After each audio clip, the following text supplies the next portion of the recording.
అంతర్వేది లక్ష్మీనరసింహస్వామి గుడి. అందరికీ నమస్కారం.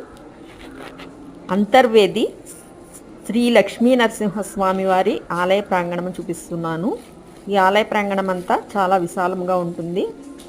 మనకు ఇక్కడ అభిషేకం చేస్తారు. అభిషేకం చేసినప్పుడు స్వామివారు వెలిసిన విధానాన్ని అంతా వివరిస్తారు.